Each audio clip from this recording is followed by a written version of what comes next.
Baik, Assalamualaikum warahmatullahi wabarakatuh. Perkenalkan, kami dari kelompok 9 Hukum Lingkungan akan membahas artikel yang telah kami buat, yaitu untuk anggotanya Muhammad Rafi yang pertama itu Alkwitya Pesata Binaya, yang kedua Muhammad Rafi Hakim Madali, yang ketiga Miftah Kuriskia, dan yang keempat adalah Rifki Umami Iskak. Untuk penjelasan atau pembahas latar belakang akan dibacakan oleh Alkwitya Pesata Binaya. Baik, yang pertama yaitu latar belakang akan saya bacakan. A. Latar belakang. Pembangunan infrastruktur merupakan langkah untuk mendukung perkembangan, terutama di bidang ekonomi bagi suatu negara. Infrastruktur yang lemah berarti juga menandakan bahwa suatu negara tersebut memiliki kondisi ekonomi yang lemah juga. Pembangunan infrastruktur mendukung perkembangan ekonomi dengan menambah lapangan pekerjaan baru dan pemerataan pertumbuhan ekonomi serta juga pemerataan pembangunan. Pengaruh pembangunan ekonomi ini tidak hanya memberikan dampak bagi aspek sosial saja, tetapi juga bagi aspek-aspek lainnya seperti aspek hukum, aspek pertahanan, dan aspek keamanan. Aspek keamanan, aspek budaya, dan yang terutama mengenai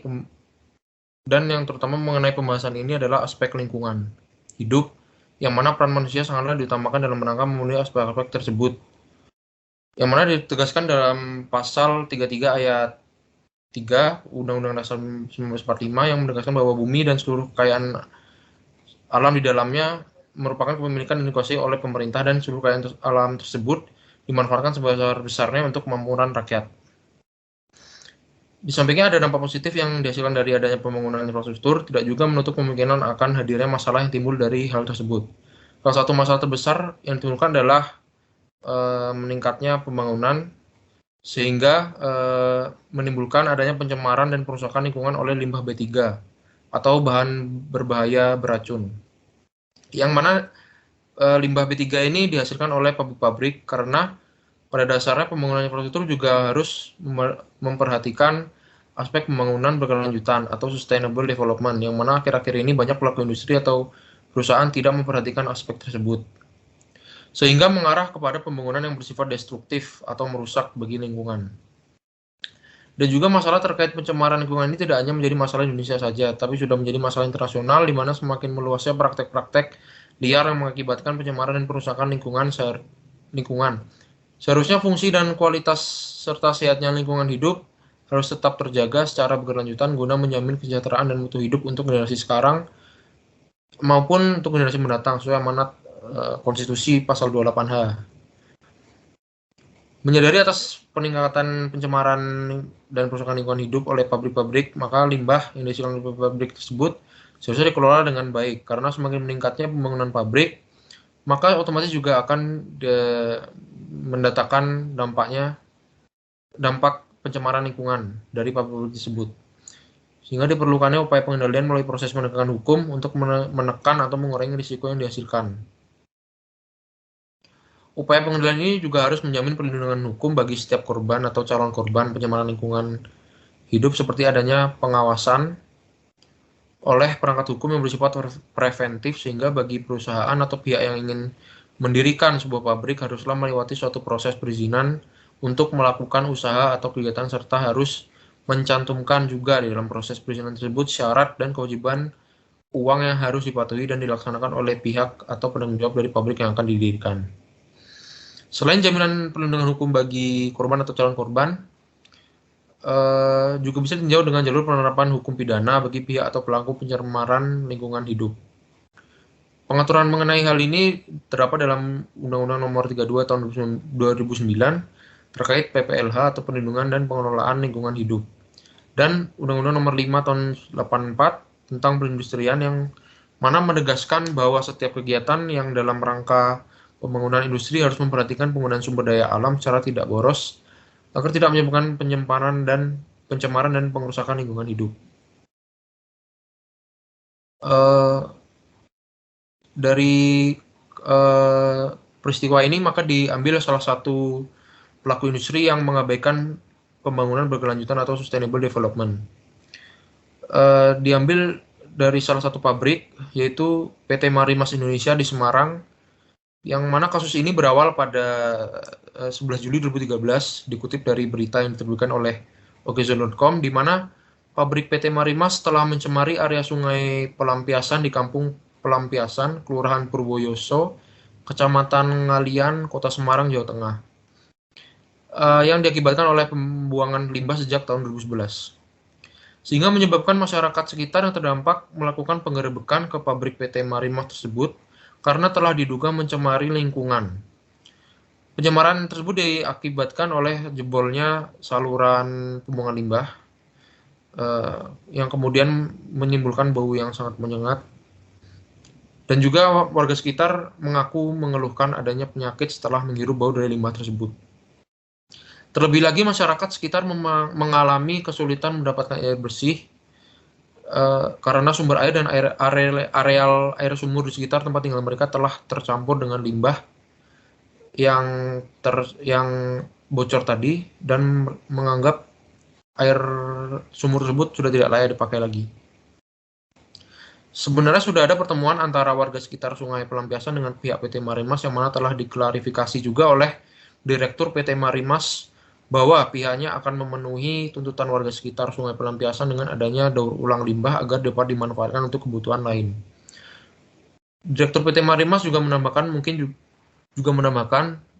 bahwa pelaksanaan daur ulang tersebut belum 100% pelaksanaannya secara sempurna sehingga perlunya perbaikan lebih lanjut. Kemudian selanjutnya adalah rumusan masalah yang terdiri dari yang pertama, bagaimana perlindungan hukum bagi masyarakat yang terdampak limbah pabrik PT Marimas sesuai dengan ketentuan UU 32 2009 tentang perlindungan dan pengelolaan lingkungan hidup. Yang kedua, apa kendala perlindungan hukum bagi masyarakat yang terdampak limbah PT Marimas sesuai dengan UU 32 2009 tentang perlindungan dan pengelolaan lingkungan hidup. Kemudian selanjutnya ada tujuan penelitian. Yang pertama, untuk mendeskripsikan perlindungan hukum bagi masyarakat yang terdampak limbah pabrik PT Marimas sesuai dengan ketentuan UU 32 2009 tentang perlindungan dan pengelolaan lingkungan hidup. Yang kedua, untuk menguraikan kendala perlindungan hukum bagi masyarakat yang terdampak limbah PT Marimas sesuai dengan UU 32 2009 tentang perlindungan dan pengelolaan lingkungan hidup. Kemudian yang terakhir ada metode penelitian.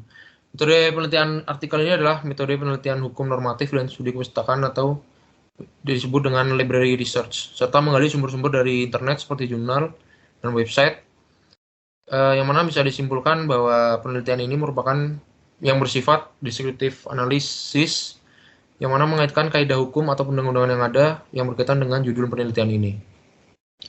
Baik, untuk bagian selanjutnya yaitu pembahasan akan saya kembalikan kepada moderator. Baik, terima kasih untuk penjelasan latar belakangnya. Untuk pembahasan satu akan saya bacakan atau jelaskan. Dalam menerapkan terminologi tanggung jawab sosial, perusahaan sebaiknya berdasar pada kesukarelaan layaknya ini termasuk aktivitas sosial, sebagaimana dimaksud dalam ayat 1, yang mana merupakan kewajiban PT dalam bentuk tanggung jawab seperti bencana alam maupun bencana dalam lingkungan. Hal yang dilakukan oleh PT Marimas dalam upayanya adalah melakukan evaluasi jalur pembuangan dan penyaringan bahan maupun zat yang terkandung hasil limbah, serta membuatkan sumur alternatif sementara yang disebut sebagai sumur artesis. Sebagai pengganti sumber air penduduk yang sudah tak layak pakai, pengadaan sumur alternatif ini menggunakan perusahaan air minum atau PDAM. Upaya selanjutnya adalah sebagai wujud kepedulian perseroan terbatas melakukan langkah penanaman mangrove untuk ekosistem dan pengolahan daur ulang anorganik yang bisa memberikan peluang ekonomi karena sampah daur ulang tersebut bisa dijadikan barang pakai.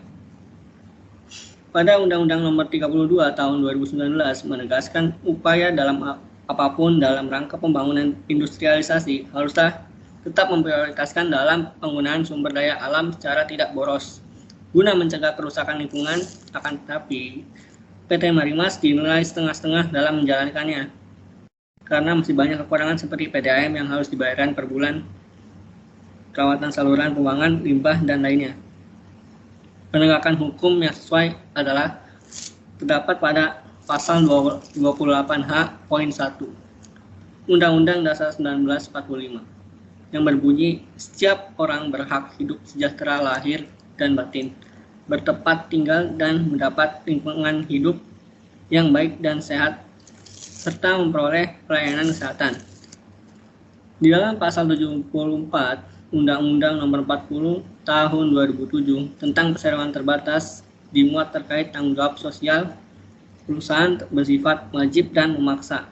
Apabila tidak dilaksanakan, maka akan dikenakan sanksi administratif yang terdapat pada pasal 34 Undang-Undang Nomor 25 Tahun 2007 tentang penanaman modal, seperti surat peringatan tertulis disertai lampiran, pembatasan aktivitas usaha, pembekuan kegiatan penanaman modal, dan pencabutan izin usaha. PT Marimas yang melakukan tindak pidana atau pelanggaran, yaitu pencemaran air berupa limbah, diketahui dari kebocoran pipa berbau menyengat yang dibuang ke sungai. Meskipun kebocoran itu tidak dilakukan secara sengaja, tetapi menjadi masalah utama dalam saluran pembuangan yang mengarah ke sungai, dekat pemukiman penduduk.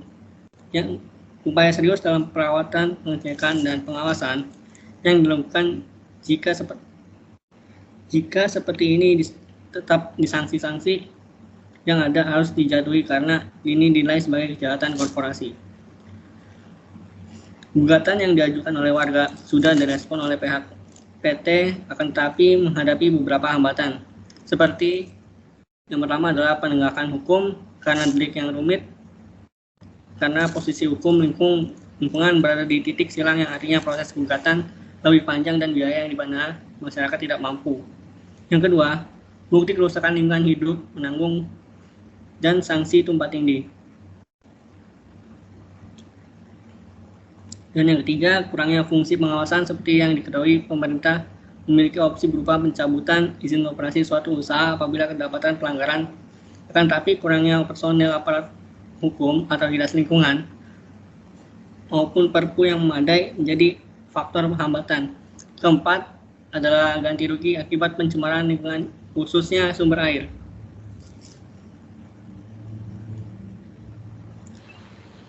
Kemudian penegakan hukum pencemaran air oleh limbah pabrik PT Marimas. Air merupakan sumber daya alam yang mempunyai arti dan fungsi sangat penting bagi manusia. Air dibutuhkan oleh manusia dan makhluk hidup lainnya seperti tumbuhan, berada di permukaan dan di dalam tanah, di danau dan di laut, menguap naik ke atmosfer, lalu terbentuk awan, turun dalam bentuk hujan. Infiltrasi ke bumi atau tubuh bumi, membentuk air bawah tanah, mengisi danau dan sungai serta laut, dan seterusnya, entah dimulai dari mana dan di mana ujungnya, tak seorang pun mengetahuinya. Siklus air tersebut terganggu atau dirusak, sistemnya tidak akan berfungsi sebagaimana diakibatkan oleh adanya limbah industri, pengrusakan hutan atau hal-hal lainnya yang membawa efek terganggu atau rusaknya sistem itu. Suatu limbah industri yang dibuang ke sungai akan menyebabkan tercemarnya sungai dan terjadinya pencemaran lingkungan. Dalam Undang-Undang Nomor 32 Tahun 2009 tentang Perlindungan dan Pengelolaan Lingkungan Hidup, Pasal 1 Angka 14 menyebutkan bahwa pencemaran lingkungan adalah masuk atau dimasukkannya makhluk hidup, zat, energi, dan atau komponen lainnya ke dalam lingkungan hidup oleh kegiatan manusia sehingga melampaui baku mutu lingkungan hidup yang telah ditetapkan. Air merupakan salah satu bentuk lingkungan hidup fisik, di mana jika air ini tercemar, maka berdampak besar bagi kelangsungan hidup makhluk hidup. Limbah pabrik PT Marimas yang dibuang ke sungai jelas merupakan salah satu bentuk pencemaran lingkungan hidup. Apalagi dalam kasus tersebut, pipa saluran pembuangan limbah ke sungai bocor dan menyebabkan sumur warga sekitar pabrik tercemar dan air tidak dapat digunakan. Oleh karena itu perlu adanya penegakan hukum terhadap pencemaran yang dilakukan oleh PT Marimas tersebut agar terciptanya keadilan, kemanfaatan, dan kepastian hukum. Penegakan hukum lingkungan berkaitan erat dengan kemampuan, aparatur, dan kepatuhan warga masyarakat terhadap peraturan yang berlaku, yang meliputi 3 bidang hukum, yaitu administratif, pidana, dan perdata. Yang pertama adalah administratif. Sarana administrasi dapat bersifat preventif dan bertujuan menegakkan peraturan perundang-undangan lingkungan, penegakan dapat diterapkan terhadap kegiatan yang menyangkut persyaratan perizinan, baku mutu lingkungan, rencana pengelolaan hidup, dan sebagainya. Di samping pembinaan berupa petunjuk dan panduan serta pengawasan administratif kepada pengusaha di bidang industri, hendaknya juga ditanamkan manfaat konsep pollution prevention phase dalam proses produksinya. Penindakan represif oleh penguasa terhadap pelanggar peraturan perundang-undangan lingkungan administratif pada dasarnya bertujuan untuk mengakhiri secara langsung pelanggaran tersebut. Sanksi administratif terutama mempunyai fungsi instrumental, yaitu pengendalian perbuatan terlarang. Di samping itu, sanksi administratif terutama ditujukan kepada perlindungan kepentingan yang dijaga oleh ketentuan yang dilanggar tersebut.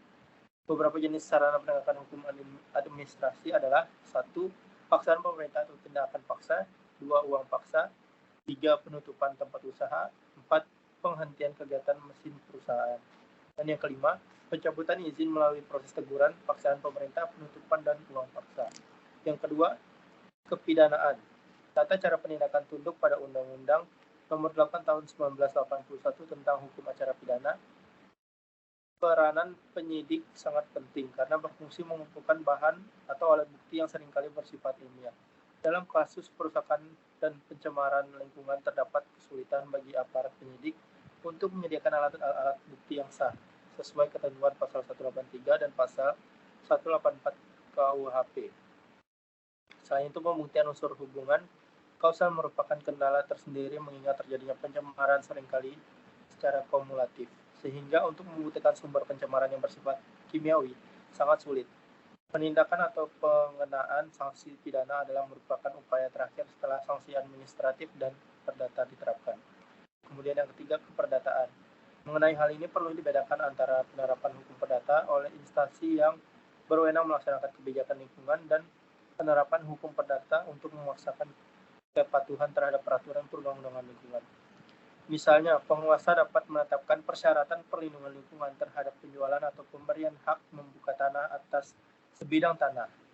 Selain itu, terdapat kemungkinan beracara singkat bagi pihak ketiga yang berkepentingan untuk menggugat kepatuhan terhadap undang-undang dan permohonan agar terhadap larangan atau keharusan dikaitkan dengan uang paksa.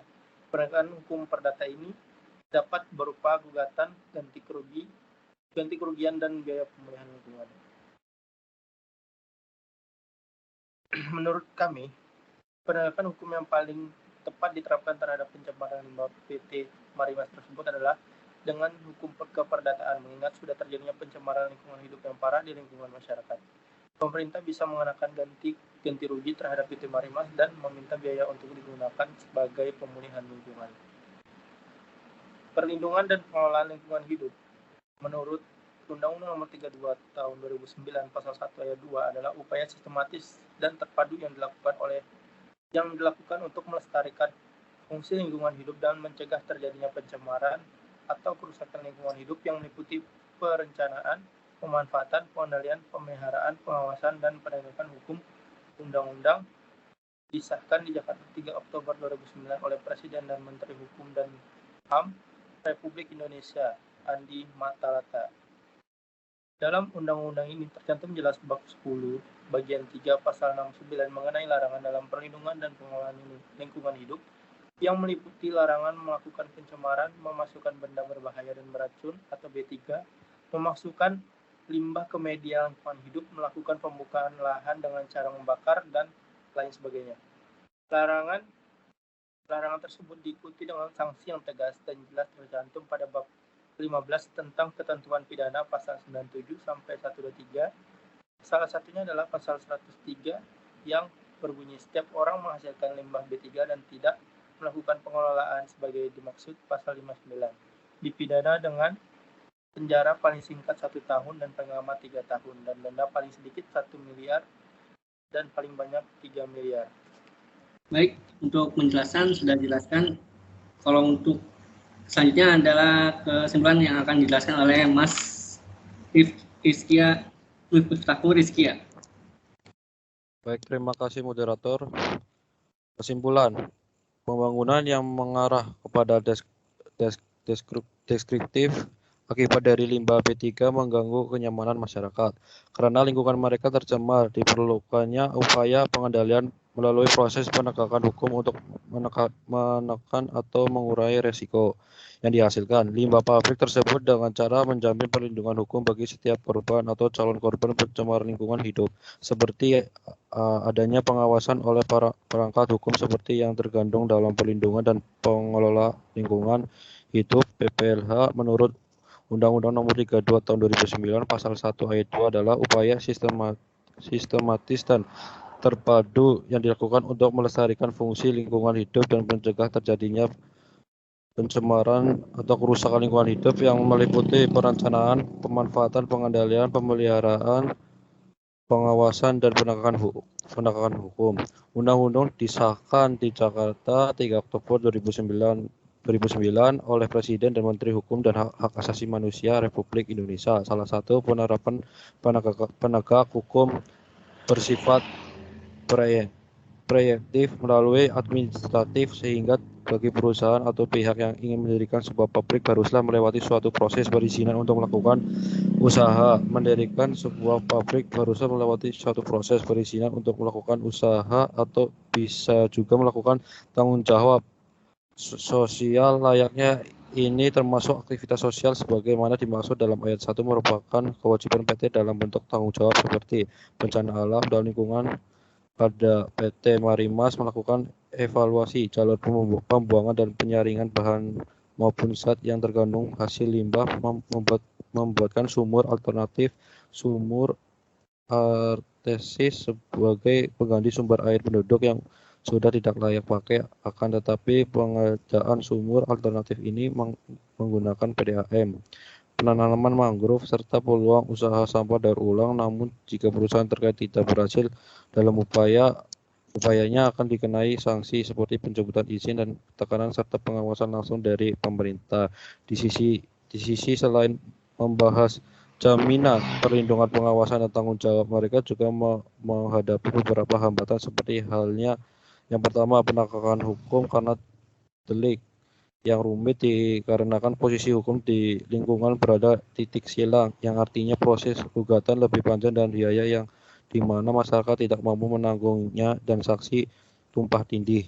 Yang kedua, bukti kerusakan lingkungan hidup dinilai akan lemah karena tuduhannya yang dimaksud tidak lengkap. Yang ketiga, kurangnya fungsi pengawasan seperti yang diketahui pemerintah memiliki opsi berupa pencabutan izin operasi suatu usaha apabila kedapatan ada pelanggaran, akan tetapi kurangnya personil dan aparat hukum yang Dinas Lingkungan Hidup maupun Perpu yang memadai menjadi faktor hambatan.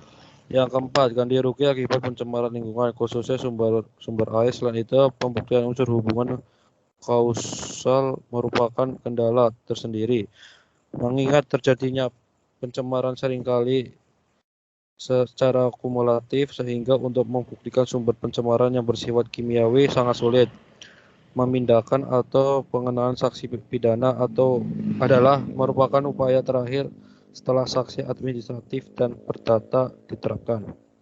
Saran berdasarkan penelitian ini dapat diberikan saran yang dapat digunakan sebagai bahan pertimbangan dan masukan sebagai berikut. Yang pertama, bagi perusahaan PT Marimas, perusahaan sebaiknya menerapkan peraturan yang telah ditetapkan oleh pemerintah agar tidak membahayakannya warga sekitar dan menjaga lingkungan agar tidak tercemar limbah, khususnya pada sungai. Kemudian untuk menghindari pelanggaran hukum agar perusahaan lain tidak meniru apa yang telah dilakukan oleh perusahaan PT Marimas. Yang kedua, bagi pemerintah sebaiknya perlu merumuskan suatu peraturan pemerintah untuk mencabut izin operasi atau konsensi atau perusahaan melakukan pencemaran sungai untuk memberikan efek jerah pada perusahaan dan memberikan contoh bagi perusahaan lain agar tidak melakukan pencemaran lingkungan khususnya sungai. Yang ketiga, bagi Dinas Lingkungan Hidup Kota Semarang, peraturan yang baik dalam pengelolaan lingkungan seharusnya dapat diimbangi peran lembaga pemerintah serta peran masyarakat yang baik, pula koordinasi antara instansi pemerintah yang bersangkutan serta peran pemerintah yang bertugas mengawasi dan penegakan jalannya hukum melindungi lingkungan harus terjalin dengan baik. Koordinasi antara BLH dengan Satpol PP, dengan Dinas Perizinan Terpadu dan instansi lain yang terkait penegakan hukum lingkungan harus menguatkan koordinasi dan kerjasama antar lembaga. Efektivitas suatu peraturan akan berjalan apabila ada keserasian antara penegak hukum dan masyarakat yang baik. Ya, selanjutnya saya akan kembalikan ke moderator. Terima kasih. Baik, jadi itu adalah hasil dari diskusi kami. Apabila ada kurang-kurangnya, mohon diberikan saran dan diperbaiki, dan dimohon harap untuk dimaklumi. Apabila ada kelebihan, semoga bermanfaat untuk yang lainnya. Sekian, kami pamit undur diri. Assalamualaikum warahmatullahi wabarakatuh.